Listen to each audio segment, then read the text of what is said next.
Is that the abstract or the title? Okay. Cyber infrastructure support for data property specification to identify anomalies to the scientific sets of data. And this is work with Dr. Gates, I suppose Dr. Greedy as well. And am I giving somebody else? Dr. Krinovich and Dr. Roach. Okay, and Irbis is a PhD student in computer science. So let's welcome our speaker. Again, we have 3 minutes left. Right, cool. Sounds good. Well, today I'll be presenting kind of a mock-up of my dissertation presentation will be. So it will be like a higher overview of all of the work that I've been doing for the last couple of years. Pretty much condensed into a 13 minutes presentation. So in general, right now scientists are using advanced technologies at remote locations to acquire data using sensors. The amount of data is increasing, and the more data you get, the harder it gets to actually measure the accuracy of the data, figuring out what the data is telling you, and also figuring out if your instrumentation is actually operating correctly. Now, most of the scientists, they rely on their knowledge to address these 3 issues. Now, the really problem here is that what happens when the scientist that knows how to address all of these issues in your lab, they move away to somewhere else. So what happens to all of this knowledge that the scientists have? So not only that, but actually to manually process the data as it is being streamed, it's a really hard issue to address. So the research goal for my dissertation was kind of identifying a way so that once we could capture that scientist knowledge, and what we thought about was coming out with a way to specify data properties that will be based on some temporal and data relationships which are associated with the sensor data that is being streamed or collected. So a typical ecological data process is usually you will start with your instrumentation calibration stage, in which you make the assumption that the conditions will remain the same through the duration of the experiment. So you are anticipating there may be some environment changes, and that's actually what you would like to measure. But the big assumption here is that maybe you won't be able to catch when an instrument breaks or if something goes wrong, that you will be able to do it. Now, in reality, once you start collecting data, the conditions are going to be constantly changing. So it might be the case that you may collect data for maybe a week, and then when you go back to the lab, you will realize that you were collecting bad data because one of your sensors was broken. So some of the implications of these problems is, for instance, take the ozone mapping spectrometer on board of the Nimbus 7 satellite, which was the one that failed to detect the ozone depletion in some areas of the Earth. The reason for that was because some of the they actually overlooked some initial deviation measurements. There was another example that was captured by the National Snow and Ice Data Center, in which they pretty much underestimated for weeks the extent of the Arctic sea ice. So we were talking about kilometers of data that wasn't being considered. Then they later realized that there was a sensor drift in their measurements, and that wasn't captured for weeks. So pretty much they spent a couple of weeks getting wrong data. Now there was a study made by the National Weather Service that identified that about only 11% of the climate monitoring stations are of acceptable quality. So if you put all of those numbers together, really the error range that they exceed is pretty much what the claimed rising temperature have been. So not only that, but actually Science magazine already realized, and they actually put this as an editorial, and they pretty much claim that right now we're just not able to track the Earth's energy. And it can be either for 2 reasons. Can be either due to some problems in instrumentation and how we actually collect the data, or perhaps there is some environmental event that is actually happening that is that we haven't been able to identify. There's actually the one sequestering all of the energy in the Earth that we can actually track that. So what we realize is that, well, what we need to do is we actually need to start looking for anomalies at collection time. So the the main reason we went with these two concepts was the first, in terms of anomaly, we realized that whenever something shows up in your data, it doesn't necessarily mean that it is an error, but it may actually have some value to the scientist. So you may actually be capturing a meteorological feature, or it can actually be a problem with the instrumentation. And not only that, but we actually needed to redefine when we actually check the data. When I actually started working on this, most of the software was proprietary, so we didn't actually get access to the data as it was being streamed. We actually had to wait until it was getting into the logger, and then at that point, we had access to it. Now, with new technologies, they're actually moving into open source collection systems where you can actually monitor the data as it is being streamed. And so the part of my future work will be to actually move my approach to start looking at that type of data. So once we realized that we had a kind of a possible solution with that, well, what is the community doing already about this? Yeah, we came up with this fancy solution, and we know that we need to check the data, but is the community really going to use it? So we went out and we identified 15 projects that collect environmental data from sensors, and we manually extracted and analyzed 132 data properties. And we found a couple of patterns in the way they do their data quality checking. So we realized that scientists actually make the distinction between the actual measurement properties and instrument functioning properties. We realized that even when you have redundant sensors in your equipment, those relationships are not being exploded. So they will have a check for one sensor, they will have a separate check for another sensor, but they didn't have a check that was compared the two. We also realized that some property specifications imply corrective actions, such as if this environmental event is happening, do something in my tower. And we realized that most of the properties are being specified as natural language properties, which really means that we are dealing with ambiguous and incomplete specifications. So putting all of this together, we realized that there was really no consensus about the anomaly checking criteria. So having that in mind, what next thing I did was I actually analyzed all of these 532 data properties, and it came out with a data property categorization. So we realized that all of your data properties categorizations, they fall into a certain category. So these data properties categorizations, they can be related to the actual readings that you're getting, or you can actually look at the actual instrumentation. And we realized that also some of these properties rely on time, and we also have those properties that don't rely on time. And not only that, but you may have properties between sensors that are related based on the time frame over which they're being evaluated. So putting this data property categorization really allows us to pretty much bridge the gap. So we were able to say, well, we know that we need to check the data as it is being collected, and we know how it is categorized. So how can we allow the scientists to actually specify these data properties so that they will be able to specify the right data property depending on the type of data that you are checking? So the next thing we did was we came out with the data property specification and pattern system.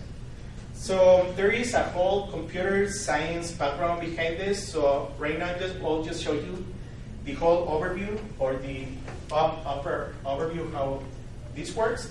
So pretty much what we did was we took the categorizations and we were able to map it to the specification and pattern system that is using software engineering to specify data properties for critical systems.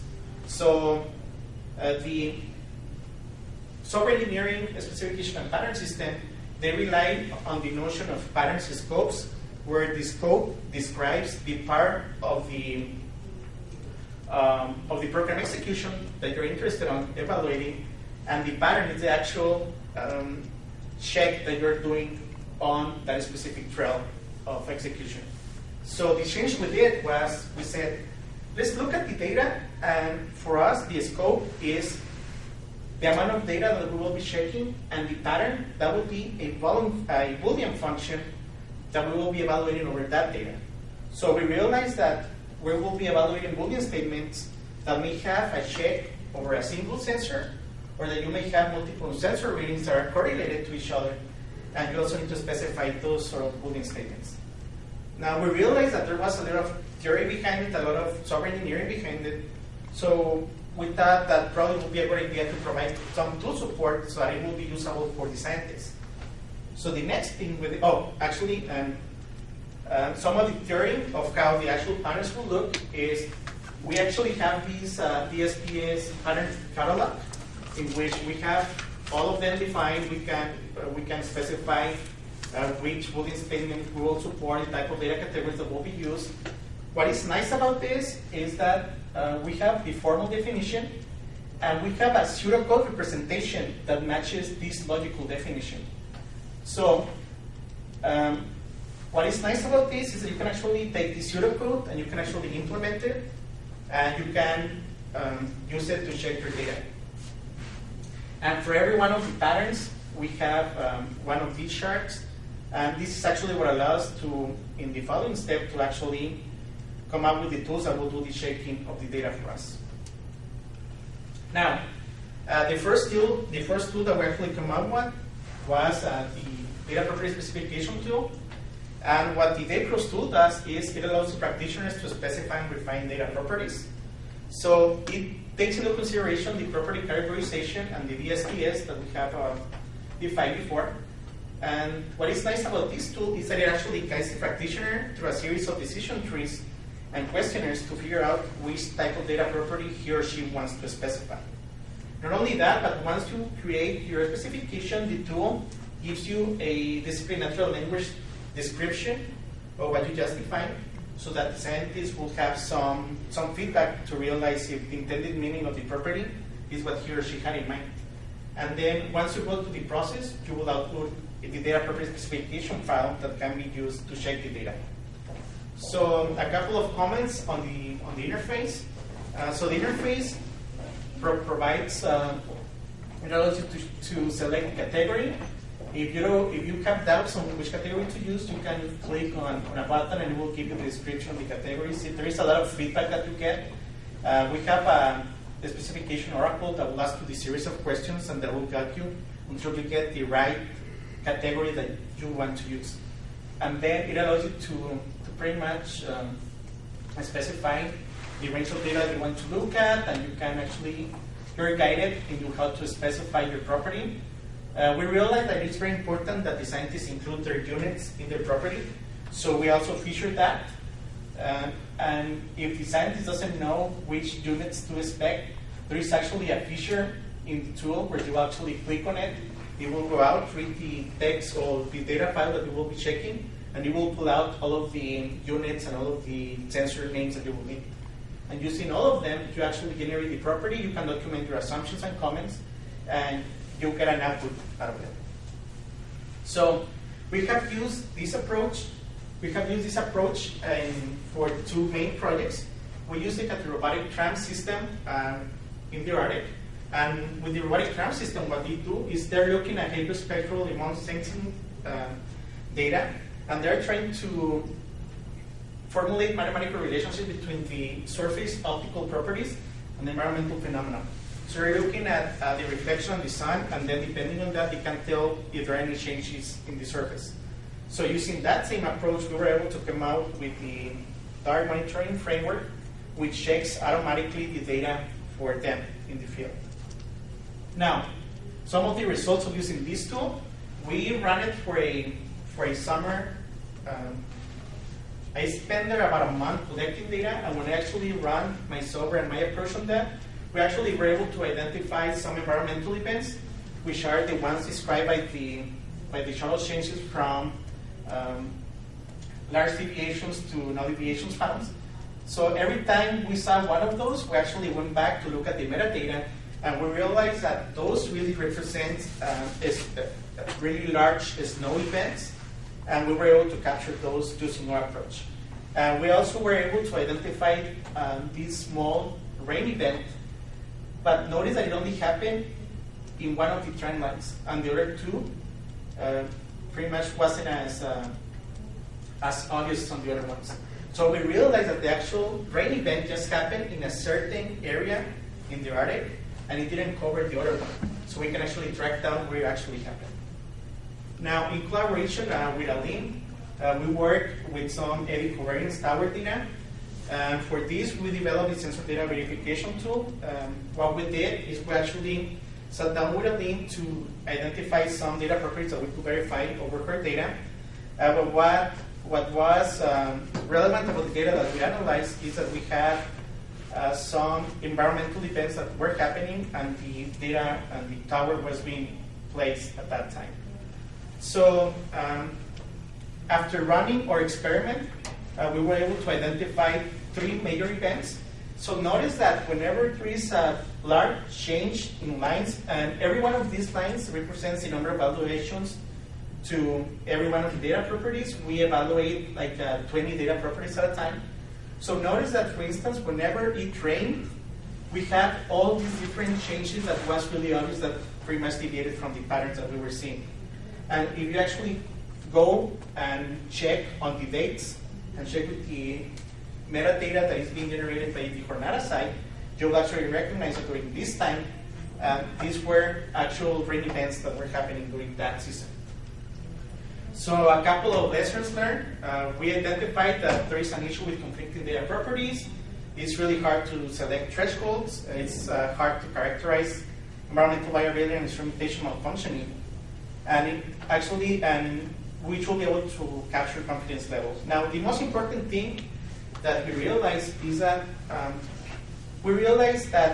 you really need to take seasonal diurnal variability, and that has been brought by the scientists from the beginning, in the sense that depending in the season and the time of the day you are checking your data, you probably need to define different data properties.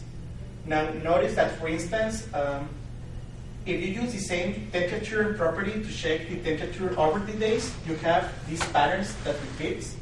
So what this is telling you is that at night, this data property is checking whenever the temperature is less than 25.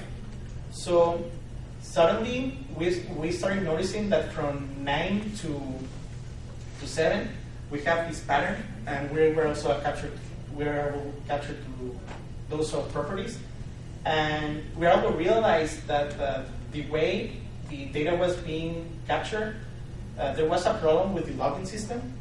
So over here it says that at noon the temperature is always less than the expected value, and it should have been the other way around. So we were able to identify an instrumentation problem just by having further analysis on our data. And that's what I have. Acknowledgements to all the people that have contributed to my work. Are there any questions or comments?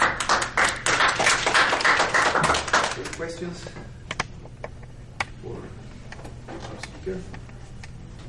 Have you had any interest outside of these groups with contact you to see how they could use it? Definitely. I went to the IAM conference a couple of weeks ago now.